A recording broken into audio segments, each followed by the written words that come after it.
And I think that's a message that doesn't get across that often. We hear a lot about the chains and maybe even the specialty cinemas, but we're not hearing about individual organizations that are oftentimes sort of water coolers in their own communities, their islands.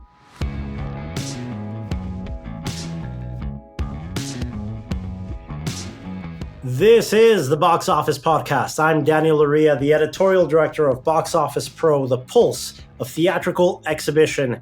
And here today on our panel, we've got Rebecca Pauley and Chad Kenner from Box Office Pro.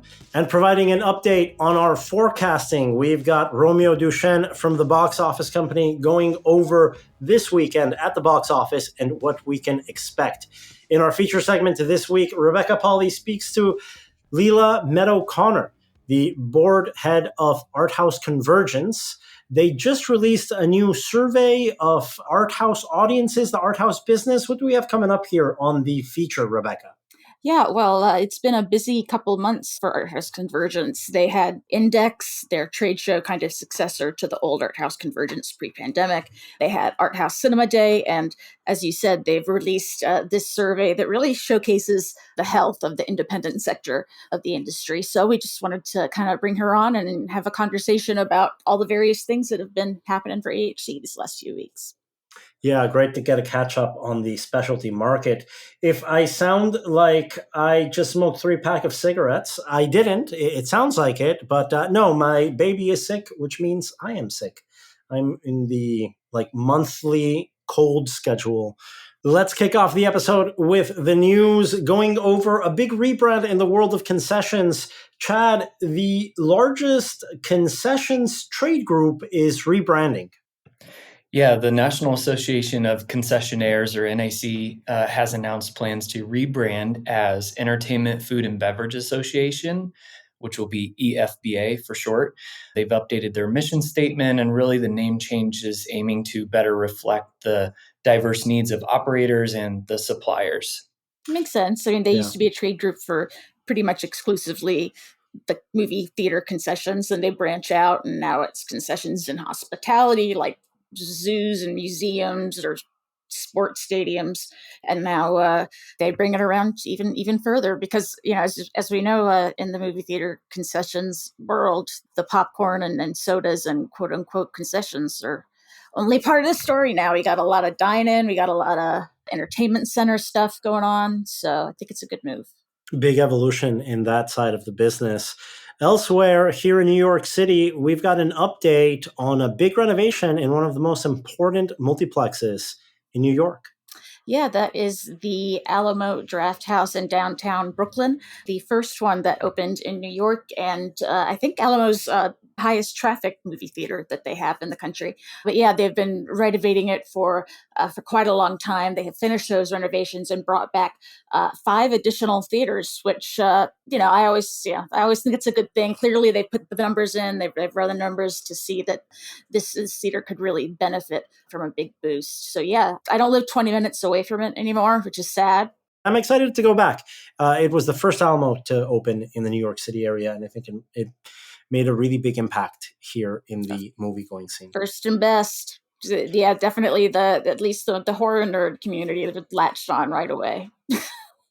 And, well, it's not a horror movie. It is, let's say, a thriller of sorts. We've got some news here on the Regal side. They are coming in with a special double feature of Twister Singular from 1996 and the sequel Twisters that just came out a couple weeks back. Those two are coming back for a special 1-week run on 4DX at the end of the month. Starting on Friday, August 30th, audiences can have a Twister and Twisters double feature in 4DX. The 4DX numbers for this film, guys, have been crazy. Well, great impact. They sold out. I mean, the 4DX for Twisters, those were a tough ticket to get. they sold out real quick. So it totally makes sense here for Regal to bring it back. I love these movie-going destination incentives like this double feature coming out. And it's a great way for Regal to really show off their investment in this immersive seating technology. So that is coming up at the end of the month. Now let's talk about what's coming up on Friday, next couple of days, because we've got another weekend following the fantastic record-setting run of Deadpool and Wolverine, that movie just keeps on earning over $850 million in worldwide box office, more than $400 million domestically, finished number one in its first two frames. I'm not sure if it's going to end up here at number one in its third frame. We do have it right now forecasted as our top movie of this weekend with a range between 50 and 60 million. But hey, don't sleep on Blake Lively. And It Ends With Us. Guys, this Sony release is just tracking up, up, and up. Pre-release, we've got a forecast between 45 and 55 million. So it's currently in our second place, but it could overtake Deadpool and Wolverine. Blake Lively beating out her husband, Ryan Reynolds, for that top of the box office. Don't discount that. Don't count that out. I'm not saying it's going to happen, but there is a chance here if It Ends With Us keeps on tracking as highly as it is. Romeo, you've been tracking a number of titles for us in our forecasting panel. You're not that confident that it's going to turn out that way. You still think it's going to be Deadpool 1, It Ends With Us 2nd. Yeah. Hi, everyone. Well, it's funny you say that because before talking to you, I had a feeling I was quite high regarding my forecast because I do have a strong feeling about this movie. I don't know about you, Daniel, but I have this feeling, when everything comes together at the right place at the right time. I think it's kind of like what's happening with It Ends With Us because you told like the relationship between Ryan Reynolds and Blake Lively. Blake Lively, she's the only one from Gossip Girl that kept this popularity over the years. And let's start with some comparable titles now. We can easily quote Where the Crawdad Sings, open at 17 Right. and came at 90 millions. And that's back in, when was it, 22, 21 when that opened? That's an August release. Another book adaptation targeted mostly towards women, adult women. $17 million doesn't sound like much today, but back when this opened in the post-pandemic market, it was something. And boy, did that lag out. And like you mentioned, from a 17 million opening to a 90 million theatrical run. We expect this to be a little bit more balanced, a heavier opening weekend and a lower multiple for It Ends With Us, because it's a different market at this point. Yeah, exactly. It's a different market, and I do have the feeling they have managed to create this emergency of going to movie theater this weekend, to watch this movie. Mm-hmm. But you said it; those kind of movies usually have a high ratio between the cum and the weekend. But this is not our feeling about this movie. This movie is going to, my feeling is going to boom the same the first weekend, and then probably going to have a normal cycle life for a movie, should I say. But yeah, let's go back to the comps. Maybe I can quote like another one, Daniel. You probably like this one better. The Fault in Our Stars that opened at 48 million and cum at more than $125 million in the US. That makes a little bit more sense to what we're looking at. I know pre-pandemic title, always risky to go with that, but those numbers sound a lot more aligned to what we're hearing from the rest of our forecasting panel with folks representing exhibition, distribution, and premium large format. Yeah, I also like, if you want to find one post-pandemic, I know this one is not perfect, but I like it because it's also from Sony. It's Anyone But You, and also made quite a surprise at the time. But this one has kind of like a weird weekend breakdown. This one only opened at 6 million. I think it was during Christmas time. And I think the first weekend was probably the third or the fourth highest weekend of this movie because it did like 6, then 8, then 12. It's hard to use that as a comp. I mean, it was such a word of mouth hit in an otherwise empty holiday corridor. I think It Ends With Us is going to have a lot more competition in terms of new films opening up. Mm-hmm. And the word of mouth, yes, I think will impact, but not in the same way or to the same multiple that we saw Anyone But You open with. Now, you do mention these other titles, Fault in Our Stars, Anyone But You, Where the Crawdads Sing, in saying that there is a core audience that will show up, maybe not on opening weekend, but will show up to see this. Now that we have a more balanced, let's say, return to movies tendency from cinema goers, I do tend to agree with you that we will likely see a slightly larger opening weekend crowd and a smoother multiple in the coming weeks. But that $90 million plus cum performance domestically from all these three titles gives me a lot of confidence on what we could see performance-wise from this. Chad, you had mentioned in last week's episode that this book series is insanely popular. What were those book sale numbers that you had quoted? Yeah, we talked about the cohorts last week. And yes, that's the fans of author Colleen Hoover. Right. Calling themselves cohorts. Horrible name. You got to come up with a better one. Sorry. But fine. Let's hope they show up. Right. Because they showed up for her sequel book. It Starts With Us, which came out in 2022. That sold over 800,000 copies by the end of its release day. Wow. Yeah. I mean, the public is there. Now, Rebecca, you very well know what the rush of hot books debuting can be like. You worked at a Barnes and Oh, Noble I'm during the flashing Harry back. Potter craze. My first day at one point was the day that the fourth Twilight book came out, and I had no clue what that franchise even was. Wow. That came out of nowhere for me. So it sounds like that's a potential situation here as well. It's like this Yeah. whole other. I mean, it's the same thing we're talking about, like anime and concert films, and there are niches out there. We'll see. Hopefully, they've gotten their kids off to school after summer vacation or having a glass of wine and decide to go see a movie. And there's some activations I think that may be interesting in terms of getting in contact with bookstores or local book clubs that might be interested in this. This might be maybe even a group sales contender. We haven't seen too much in terms of that, but this seems like the sort of film where fans of this movie aren't going to go alone, right? And if it hits, I don't think they're just going to go once. So very compelling title here. Let's go to the number 3 movie here that we have. It's Twisters. We expect it to end up in 3rd place with a potential spoiler here. In 4th place right now, hovering in that wild card spot that might sneak into 3rd, we've got Borderlands, the Lionsgate movie that's been very much delayed over the last couple of years, finally hitting screens. It currently has 15% of the Showtime market share in the country. We expect Borderlands to open between $8 and $12 million domestically. Romeo, are you a little bit more positive in this title? Because this can really go either way. I can see this finishing in the single digits, high single digits, or maybe even getting somewhere in the teens that could be a little bit more hopeful. I'm sorry, Daniel, but this time I can't ignore the red flags. I really can't. I mean, and when I was working for Universal Pictures, if I did think that for Warcraft, and Warcraft did 24 million opening weekend, and I did think that, but not to the same extent. So, sorry. Yeah. So video game adaptation is here. China It's gonna looking love bad. Borderlands like they loved Warcraft? Or I don't think it even No, but hits I think anywhere They're near huge in 24 China, million. right? Yeah. Ugh.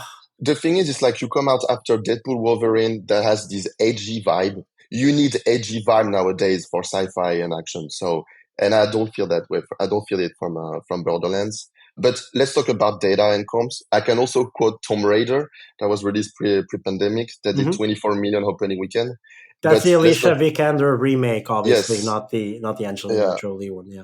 And I don't want to hurt us too much, but I need to finish on Uncharted that opened at 44 million opening weekend. Yeah, But that this is was not a huge comparable. hit. Yeah, it's But going yeah, to be that nowhere near had that. nothing else out. Yeah, no, and you had obviously Baby Spider-Man playing that role, that lead role. We don't have a Baby Spider-Man here. We got But Tar put, playing one of the yeah, lead roles. As much as I love my Kate Blanchett, put, she seems putting awkwardly cast here. But putting feeling aside, when you look at Google search, I mean, it reflects exactly what we've been saying. It's so lower compared to Tomb Raider and Warcraft, and I do have gaps in my data. That means that some days Google was not able to track the number of search because they were not enough That's how results. low that awareness That's was. Yes, Yikes. and this movie's been. I mean, we've been seeing trailers for this for years. Like it's an Eli Roth movie. It's not directed by someone who audiences You wouldn't haven't know heard it of. from I the just had to marketing look it up. materials. I just yeah. Like Eli Roth's name is nowhere near the marketing materials. Maybe they don't want to alienate the horror audiences by making them expect something that this film isn't. I mean, he's done PG-13 stuff before. Like it's not right. Yeah, it wouldn't be weird for him doing it.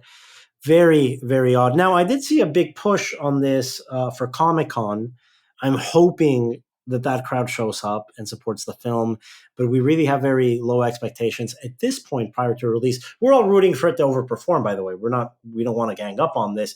We're just saying the red flags are there. We're concerned it could sneak into 3rd place. It might end up in 4th. I think Twisters might have enough force to finish with that 3rd place spot. You know, it was golden era for video game movies, so maybe that'll hold a little bit and bring some more people in, or maybe this will just be a little outlier here in a bad way. Waiting all to be video game suppressed. movies used to do poorly, so Yeah, no, there's a different standard here. But something that Romeo said earlier, I think, is very telling. I think ultimately the release date didn't do any favors. It got squished between Deadpool and Wolverine. And right after it, we've got an Alien Romulus from 20th Century Studios that's pre-selling very, very well. Now, something to be mindful of, we heard this in our forecasting panel, a lot of these R-rated franchises like Furiosa will Mhm. pre-sell very well. But then the walk-ups that you bake into that opening weekend number might not show up. We got burned with Furiosa with that. The pre-sales were great from the fan community, great buzz, great awareness, great anticipation, but the general audience didn't show up to Furiosa.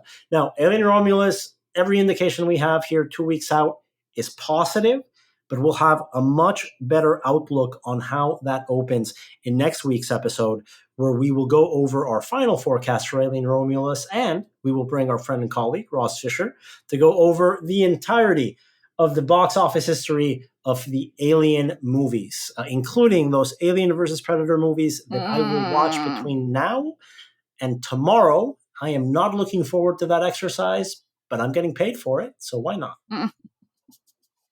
I don't know, guys. I still need to watch Requiem, but the first Alien versus Predator, oof. Yeah, you have to sit down and watch it. I mean, there's no other way to do it. Just grit your teeth. There's tougher jobs out there, Rebecca, than watching movies talking about popcorn buckets. Somehow I'll make it through, Daniel. Somehow I'll survive. Thank you so much, Chad, Rebecca, and Romeo, for your insights here in the news segment. Coming up next, Rebecca Polly interviews Leila Meadow-Connor, the head of the board of the Art House Convergence group that is coming up after the break. And we are joined on the Box Office Podcast now by Leila Meadow-Connor, producer and board president of Art House Convergence. You guys have had a busy few weeks. You had Index, your first post-pandemic trade show back in Chicago in June. It was a really great time to gather. There you released the results of a national audience survey, which you can see on the Art House Convergence website under data and resources. And there was also the comeback of independent art House Cinema Day. So it's great to have you on the podcast to kind of catch up on what the indie sector of the industry is up to. With that show, which was really great, Art House Convergence has really had a lot going on. You had National Art House Cinema Day a few weeks back, and there was a survey that you showcased results from at Index to kind of update people on the health of the independent and art house sector. So as any of our listeners know, we all like the indie art house sector a lot here at Box Office, so it's great to have you here to kind of update us on what the situation is with that sector of the industry. Yeah, well, thank you so much for having me. And it was so great to run into you very briefly at Index. I know there were, more than 700 people there, and it was impossible nearly to see everybody. But I think that the overall vibe of like joy and just the community and being together was pretty evident. The other trade shows like CinemaCon and that what struck me about Index is the tone was optimistic, which I'm not used to for the first half of this year. It was very much, kind of doom and gloom, justifiably so. Like there hadn't really been any, Inside Out 2 hadn't come out. The slate was thin, but it seems like on the art house side of things, you've had a good year so far. Yeah, I think so. That's funny that you say that. So I went to CinemaCon for the first time this year, and it was so interesting to me to see that. And I think you're right. I think that because there's a real sense of community with the Film Festival Alliance, people and the Art House Convergence people. And I think because we're all, mission-driven, community-driven organizations, it really does kind of come through in the way that we gather together. And because we hadn't gathered since 2020, in person, it was just even more exciting to be together and to share, what we'd accomplished and how we'd made it through and what we're hoping to do in the future. Yeah, I definitely felt that pent up demand. It was such a great show, and I know one of the things that was addressed at the show was this national audience survey that you guys did. I think the art house sector has the same kind of, I guess, problem as the larger cinema ecosystem when it comes to messaging. Like there can be really loud, really wrong voices out there saying that everything is awful in the cinema exhibition industry and movie theaters are a thing of the past. Da da da da da da da da. Was your goal in doing this survey to kind of challenge that narrative about the art house sector? Yeah, absolutely. I mean, really, the main goal for our survey is to find out for our cinemas what their audiences are thinking first and foremost, and then having the icing on the cake is all the good news that we found out of. I think 46 cinemas across the country participated, and we had more than 32,000 respondents, which was really exciting. And the overall consensus is that people love their art house cinema. 97% say that it adds to their quality of life, and what more could you ask for? And people are going to their art house cinema for the curation specifically and for that community feel. And I think that that's a message that doesn't get across that often. We hear a lot about the chains and maybe even the specialty cinemas, but we're not hearing about individual organizations that are oftentimes sort of water coolers in their own communities. They're islands. And I think that's another reason why Coming Together Index was so important, because it shows the power of what everybody's doing in one place, and how often overlooked a small cinema in a small town might be, but what they're providing for their community is absolutely essential. I think the other thing that was cool to see from the survey is that there are new attendees coming to cinemas, and there are younger attendees coming to cinemas. And I think we often get caught in the mire of art house cinema patrons are of a certain generation, and they may not be around much longer. But it's so cool to see that we have young people also flocking to this curation. I think a lot of that has to do with the programming, the rep titles, and the really interesting programs and the festivals that they're putting on. And I think that is really a key to cultivating newer cinema audiences all around. Art House Cinema Day. Talk to me about that. That was shortly after Art House Convergence. You have cinemas across North America kind of banding together to create this campaign, like a National Cinema Day specifically for Art House cinemas. How did that go for you guys? Yeah, that was so exciting because we hadn't done an art house theater day since 2019. And we had over 90 cinemas from across the country programming for Art House Theater Day. We had a slate of films that we offered, but of course, anyone was able to play whatever film they wanted in celebration. But we were really excited because we got to show the 40th anniversary 4K restoration of The Terminator with a special Q&A with Jim Cameron and Gale and Hurd. And that was pretty exciting. And I think, it also just goes to show about the curation of art house cinema, where people might think of The Terminator not as an independent film, although Gale will tell you back in the day it was an independent film, but it really is about that creativity and being able to provide a Q&A and bring people together and tell stories about movies. That's one of the things I really loved about specifically the Rep Revival panel at Index. This talk about like kind of what constitutes independent movie or an art house movie. And it's not necessarily like things like Terminator that you think of when you think art house cinema, but these younger patrons particularly want to see some of these films that, like, to a lot of people who've been in this industry for a while might not immediately check that box of like quote unquote classic cinema. Yeah, I think that really speaks to the fact that art house cinema is about curation. It's about being creative. It's about Q&As. It's about community building. And several of the theaters that we've heard back from so far said that The Terminator was their best art house theater day screening ever. It's so great to see that in a time when like everyone's like, oh, we're not back up to 2019 levels yet. Like that's a reasonable goal. Like the world's completely different now. That comparison really has no like purpose. But assuming for the second it does, like art house theaters are doing better than they did in 2019. In many of these cases, I feel like there's been like a vibe shift in the industry, and you guys have really been able to ride that wave. And there are a lot of people who haven't even seen some of these movies. I mean, we think about, classic cinema, and we're not thinking about the 80s and 90s per se. But, but these younger audiences haven't seen these movies, and they haven't seen them on the big screen, and they're nostalgic for Gen X too. So I think it's a real win-win. It's such an exciting, like vital time in the art house cinema space. And I feel like I just kind of left recharged, like I want to go to indie cinema. Yeah, exactly. And I think that, we just launched our first paid membership, which is really exciting. And the response has been incredible. We weren't sure how the community was going to respond, but I think everyone understands that we need the support to be able to provide the professional development that we're going to provide to the community and other services that we're hoping to offer. We'll, of course, be announcing another conference at some point soon. And we're working on other initiatives as well. I mean, the independent cinemas have really come roaring back over these last few years, and it's great to see Art House Convergence and Film Festival Alliance do that as well. There really is a community of passionate, knowledgeable people out there who just love talking about independent cinemas and all the nitty-gritty details. So yeah, anyone who's listening who might just even someone like myself who doesn't necessarily work for an indie cinema but just loves them, Art House Convergence is a really great resource. And that was Leila Meadow-Connor from Art House Convergence speaking with our very own Rebecca Pauley. Thank you so much for joining us for this week's edition of the Box Office Podcast. Earlier, you heard from my colleagues Rebecca Pauley, Romeo Duchesne, and Chad Kenner. We will come back next week with a new episode of this podcast. Hopefully my voice is back. Who knows? We'll see what more surprises daycare brings me in terms of colds and viruses. But we will find out next week. Thank you again, and we'll talk soon.